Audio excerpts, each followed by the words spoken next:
Hello.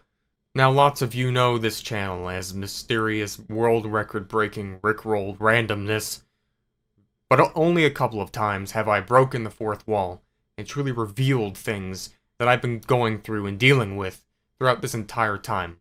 Someone, or multiple, have been following me throughout 2021, 22, 23, and now going into 2024, it's taken a bizarre turn. Now going into 2024, it's no longer a story about me, but a story of one of my own viewers, who's now being stalked by the same individual. This person knows who they are, and they're most certainly watching this video, so I'm not going to make this a sensational, clickbaity thing, which is going to be giving them attention. I'm going to make this a video just a story of the exact events that have transpired, and how I've been stalked for the last 3 years. Like all good and terrible things, this started out with a simple YouTube comment. This comment was some random individual inviting me to join a Discord server full of other YouTube channel owners. So I clicked the link, and I joined, and immediately it went straight to prompting me to create an account. And then it went to this place, which was supposed to be this server, which was a very public server apparently, but it was actually just some dead server with no one in it. And it was just some default layout. And there was no other YouTube channel owners in there, and there was no one else in there except me and this person. So I left the server and I didn't use it ever again. Technically 2019 is the beginning of all this. But things weren't really connected at all at that point. Things began to happen to my computer, which slowly became more and more suspicious. My mouse suddenly moving slightly a little bit. Also on other occasions, leaving the computer off, turning it back on, and finding it on in the morning, only to see folders and files open that I know that I did not have open the previous day. Things like that would start taking place. And then eventually one day I had lost a very important file that I was working on at the time. Not a YouTube video, a secret project, and I had accidentally deleted it, on my own fault. So I went to a computer shop to try everything to get it repaired or to get it restored. The point is, they found something on the computer which was basically equivalent to a virus called a rat virus, meaning it was some software that was on the computer that was controlling it, and somehow knew everything on the computer and was able to have access remotely. There's no way to know what the virus was doing on the computer and how it had even gotten there. But it was on the computer, somehow, and the PC person working on it deleted all of the information about it, restored the system back to normal, a clean, fresh computer without any viruses. And then I got a notification from YouTube after a couple of weeks had gone by. This notification was through email. It was a YouTube-related email sent from actual Team YouTube. The email said that my channel password had been changed. So I tried to log into my YouTube account, and I can't log into my YouTube account. So I go to my YouTube channel. The channel banner had been changed. The channel title had been changed. The videos had been deleted. My channel had been completely hacked. Now, it didn't take long at all to have this thing restored. It was fixed and everything was fine, nothing was deleted and nothing was lost. Then the text began. I started receiving texts every single day in my spam section. And then calls began coming in from random numbers. Almost every single day there'd be these random spam calls, and the text would be something similar. They would be very vague. They would be things like, oh, I left my high heels in your car. Are we still going to do that birthday party on Saturday? It would be things that made no sense, but they would be obviously disguised as being wrong number texts. They weren't, because they were sent every day to me from different numbers. Everything up to this point wasn't a big deal. I had not even put together any of the overall pieces in connecting the dots of this. It was just, but then after this point, this is when things became quite obviously connected. And horrible. I started getting calls from, again, randomized numbers. After a certain point, they would begin leaving me voicemails. Not just voicemails, but voicemails that were of my voice. Like I was talking to myself, in a call to myself. What's up? Listen, bro, the only videos that I've ever made that have ever misled people is because that's how you get views. But yeah, that's all I did. If I can go back and change that, I would. Okay, I'm not a hypocrite, but that's all I'm going to say. Which is a fun prank. That's funny. Like, that's pretty impressive. This is in 2019, almost 2020. So this is not like after ChatGPT or anything had become something like, with all this AI generation. This is back then.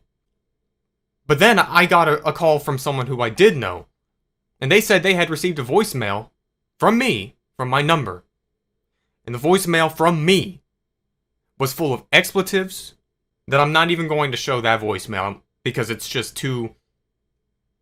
It doesn't serve the point of this video. Thankfully, since most of the people I talk to I don't even save as contacts, I just have them as random numbers, almost everyone who was targeted was just old contacts from many years ago, of whom I hadn't talked to for a long time. I wanted to use a 2024 version online AI voice maker or synthesizer just to compare to what this voicemail sounded like in 2019. So this is going to be a test of the voice synthesizer of my very own voice. And this is after uploading just about, I'd say maybe 10 to 20 minutes worth of my own voice. Hello, this is Dallas aka Infurness, and today I'm going to be starting World War III by rickrolling Kim Jong-un. So that's what 2024 AI synthesizer of a voice sounds like in comparison to a voicemail from 2019. I had to change my number and get a brand new phone. After the phone situation, nothing happened in the first part of 2020. Then I would get a notification from YouTube, all of a sudden, asking for two-factor verification. This is the type of email where you just click the notification, you either say yes or no. Maybe sometimes they'll say, what's the number on the screen? Of course, I wasn't trying to log in. So I didn't answer. So then I get a call. A call on my own personal phone. And it is a 1-800 number. The phone ID literally says YouTube. But that doesn't really make sense. So then they leave a voicemail on the phone after I don't answer them. And this is what it said. There has been 2 attempts to log into your account. Please verify login. For account recovery of YouTube channel ending in 1 FVZG, please press 1 to submit password change request. Or click the link to reset your password. This is something that I don't think anyone's ever seen before. This would happen 10 more times after this. But this is nowhere near the end. This is just the beginning of where everything would begin to spiral into a downward spiral. This is when my YouTube channel had an official Discord server connected to it, which was intended to be a community server for the channel. At this point, on Discord, there's moderators. Now, one of these moderators had basically been a part of the server at this point for over a year and a half. All throughout 2020, I would talk to this person in the DMs, just about server moderation, YouTube video related things. But one day everything began to change because they had been banned from the server for randomly behaving in a very controversial way.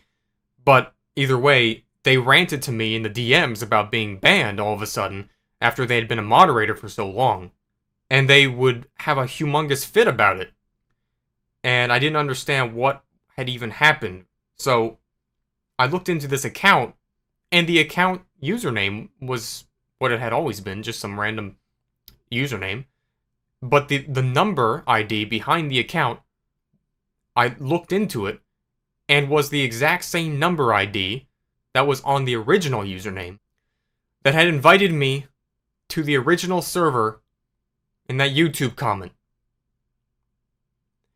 This person, the entire time of having to be a moderator of my own Discord server, talking with them personally in the DMs, this person, the entire time, was my stalker. I had never made any, At this point, I'm not making any of this public information. I'm not making videos about this. I'm not talking about this publicly or with basically anyone else who I even know on a personal level. But this is beyond whether I talk about it or not. Because at this point, almost everyone knew about this, who I knew. I would start getting junk letters and mail sent to me in real life like crazy. Tons of junk letters and mails of subscriptions that I never signed up for, sent straight to my house. And this would keep happening for multiple months long, without any explanation.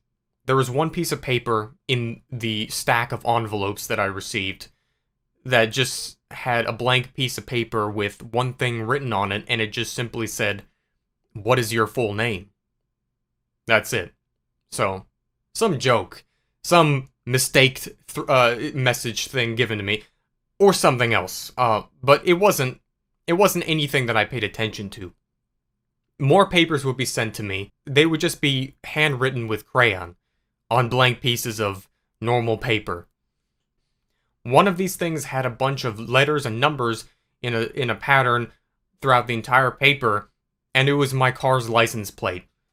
By the time that I was planning to move cross country, there was only one more that was sent to me.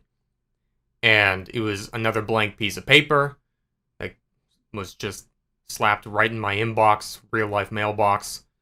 And opening up, it just said, "I knew you," in a drawn heart.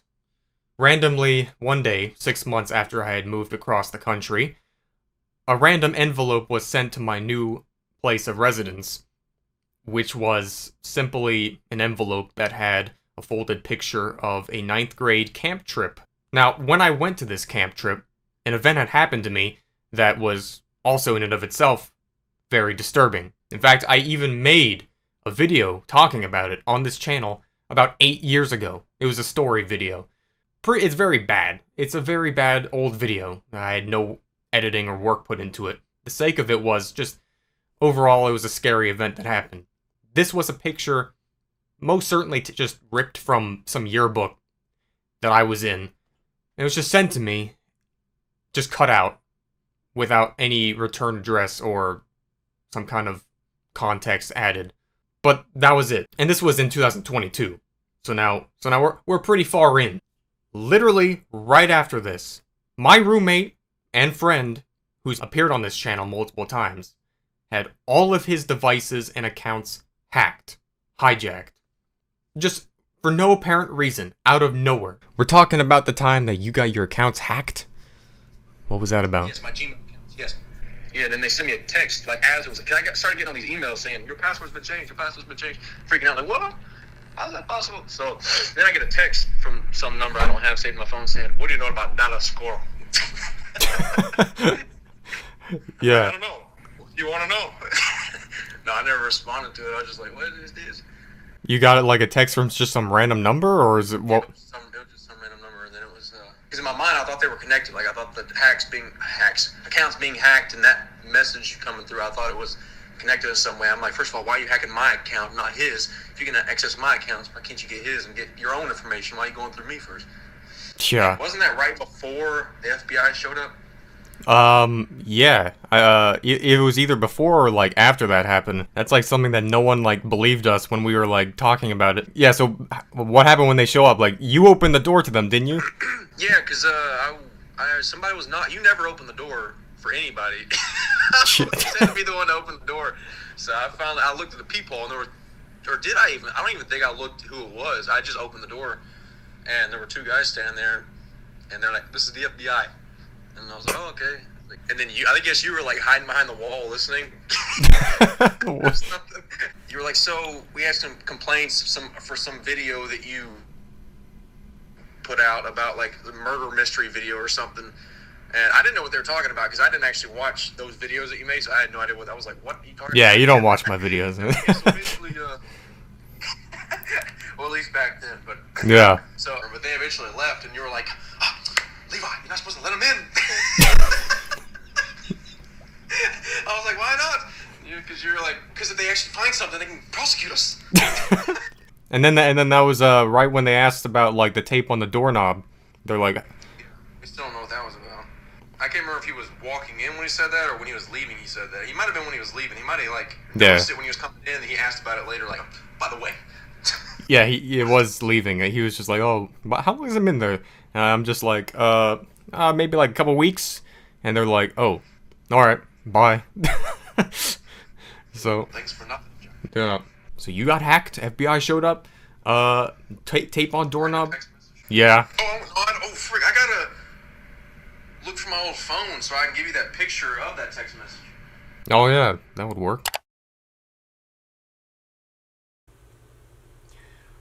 But unfortunately, I could just leave it at that and say that, well, this is where it all just ended, and since then nothing's happened, because I made a video about this. And so one day I decided that I was going to go film some cinematic shots for a video that I was doing, and in order to do that I needed to rent a U-Haul truck because I don't got no truck, I have a tiny car. So I had to drive all the way to the U-Haul place, which essentially was just one big parking lot. It was really high quality. And there's this white small car that basically followed me this whole way, and it starts getting very obvious when every single turn to get to this very specific destination, and this small white car behind you is still following, doing exactly everything, only just getting maybe a couple hundred feet at maximum away. I just couldn't help but notice that that was happening.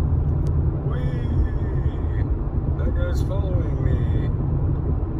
He's been following me literally the entire way up until now. And that whole day of filming, basically nothing happened, and then I went back to the U-Haul center and dropped off the U-Haul truck, took an Uber back to my apartment, and that is when things started to go south. Because at the apartment there was an envelope sticking out of the door, and I looked at it before even entering the door, and it was a noise complaint. A noise complaint because of noise that was being caused at 2 a.m. at the apartment the previous night when no one was there. No one was supposed to be there. I was at my own house. So what happened next was I went in to see what was going on, and the door was unlocked despite leaving it locked, and the Ring camera, which was fastened to the side of the door, was disabled somehow, even though it's never supposed to turn off, and inside of the apartment, every single little thing was just out of order. Nothing was broken and nothing was stolen, but every single tiny aspect. The rug was halfway rolled up, the couch was slightly tilted, the TV that was on a table was halfway off. So of course, first thing I do is go check the Ring camera, and what the Ring camera sees is right before it turns off is that there's this white car right outside the frickin' apartment, which is driving by, and then literally only a couple minutes later, somehow it's just disabled. So after that, in my own curiosity, I decided to check yet another camera, which is supposed to be outside my house, and it's on a pole, which is always looking at the street. And I look back just throughout the whole day, just see the very few cars going by, and one of the cars, right during the time when I wasn't there, because I was using the U-Haul to film, was a white car, which kept going back and forth up and down the street, at least 2 or 3 times, the exact white car that was following me. The reason all of this is connected is because a year beforehand, right before I had moved across country, previously I had a gray Mustang. I crashed that Mustang on the way back from filming another YouTube video. It was a YouTube Unsolved video. I was driving through the wilderness back to my city where I lived. I was driving down the windy road, and all of a sudden, lost control of the car. Somehow, when that happened, camera that was still in my bag started filming the event. If I tracked the exact duration of the audio, after 45 seconds I had crashed my car. Someone pulled up next to me, and it was just this individual person who had been driving behind me, apparently. And they had, immediately stopped, and they're like, oh shit, wow, damn, bro, are you okay? Like, what happened? Like, People attempt to call 911. That's cool. No connection, bro. Well, this is a very big problem. Right as I was about to move, bro, I never thought I'd have to simulate beam as you drive in real life. if it wasn't for the person, no one else would have even come by there, and I would have been stuck there in a broken car all night. And the car was leaking fumes inside the vehicle. The inside, it was leaking fumes, so you couldn't stay in the car. It was about, 35 degrees outside. I couldn't stay outside. Please stop.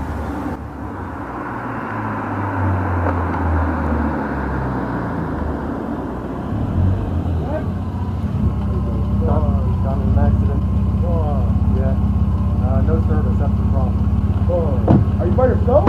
Yeah. And you want to wait down since I had access to not only the audio, but I had access to the actual footage or the security camera footage, I could literally look into their security footage all the way back 2021 and see myself right when this happened and line up the audio to see exactly, to remember what vehicle this person had. Fog is ridiculous. That's what it was. Wow, that's crazy, dude. I got into an accident. Damn, It's been literally 30 days and this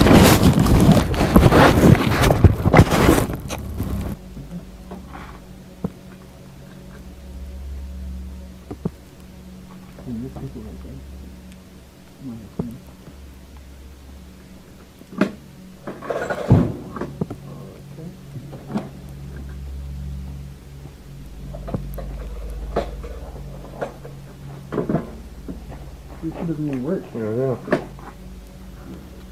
Over here. The American Indian Cultural Center. Do you have service by any chance? Yeah, it doesn't work. Yeah, it doesn't work. Flagpole. Oh yeah. You just gotta stand here then. And there it is. That right there is the vehicle that this person who saved the day for me had driven me to this place to make the 911 call. And it is a white car. Look, is it all just a giant coincidence? Sure. I don't know. Do I think that they somehow caused the accident? No. That was me. I was living in Fast and Furious. I drifted that thing like Vin Diesel. But was this the actual same person? Was this my stalker? And then all the pictures I took of the crash on the when I got back to it. One of the pictures shows the person, or at least half of them. Had I known who this person could have very well been, I might have taken a little bit more of a photo with them in the frame. But of course, I didn't know. So I eventually moved away from Florida and back to where I was before, across the country again. So at that point, everything seemed like it had cleared up, and there was not much any stalker activity after that. But now living somewhere entirely different, coming into 2024, there was a previous Discord moderator of my past servers. I had stayed in contact with them for the entire time of knowing them. This person one day messaged me through Discord. This time it wouldn't be just something about a YouTube video. It would be about how their house had been vandalized. Now this person lived in half of a continent away from me. This was only a couple weeks ago when I got this message saying that their house was vandalized, but the interesting twist is that they caught this person on camera. And what this person did, other than that, is going to lead to the end of the situation. They had a security camera, and it was basically placed on two angles of their house. At about 3 o'clock in the morning, they watched this individual come out of nowhere, go to the side of their house, start spray painting, and then they would walk out in front of their house and then over to this person's car. And then they would go around the car and the camera would see them just doing something, but it's really just hard to see and it's very low quality. And then that's when they just left. So they called the police, and they told that the police, due to what the camera caught, to look at their car. So they did. And what they found in this person's car was underneath it. Now I would show it if I had access, but it's an actual, like, it was literally in a police bag being used as evidence currently. Through a plastic bag, it was laying in there. It was a square inch device with just a single button on it, and there was a SIM card inside of it. So it was a mobile listening device, a microphone, basically like a room bug. Which doesn't sound too dramatic now that I think about it. But what that leads me to believe is that that same exact thing could have quite literally been in my car the entire time of owning it. for however long, listening, spying, tracking every single move that I made without even knowing. Because this same person had gone now to this entirely separate person's house and done the exact same thing. How do I know it's the same person? Because of the listening device. It's one thing to vandalize something, which could have various reasons. Maybe someone was just a crackhead and wanted to commit a random crime. There is no randomness about putting a tracking listening device on someone's car who, in particular, was directly friends with me through Discord. The same Discord account that I clicked on through the link of this comment all those years ago. But whoever this person is now going to be found. This is not going to keep going. 8 years ago, when I was in a school camp trip, my friend and I, Evan, who was there at the time, were sitting at the back of an auditorium that was built into the wilderness at the farthest back seat, while the rest of the school and the teachers were on stage, or watching the teachers on stage. Rocks would be thrown from behind us, hitting me in the back, from deep into the wilderness at night. So we throw some rocks back, some rocks would be thrown back, and we would just joke about like, oh, what kind of monster or creature was back there doing that, just as a joke.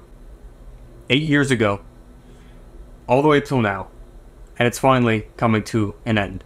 We have audio of your voice, we have video of what you've done, we have your SIM card, which can be traced to any number, any location, and we have every single other piece of information which is triangulating back to you. So this is a serious video. I've tried to be as serious as possible because it has seriously taken an immense toll on me, mentally, physically, and everything else. So, that's it. You know who you are. You're watching this video. Hope you had fun. I don't know what else to say other than just... Don't you have anything better to do? Like, that's what I say in summary of this video. Thanks for enduring this long, painful thing. And hopefully, it now relieves all of this burden. I'm just gonna go back to being the normal, dead YouTube channel. Used to be some very big, mysterious channel making mystery videos, rickrolls, world records, whatever guy thing. And I'll be more than happy to just keep doing that.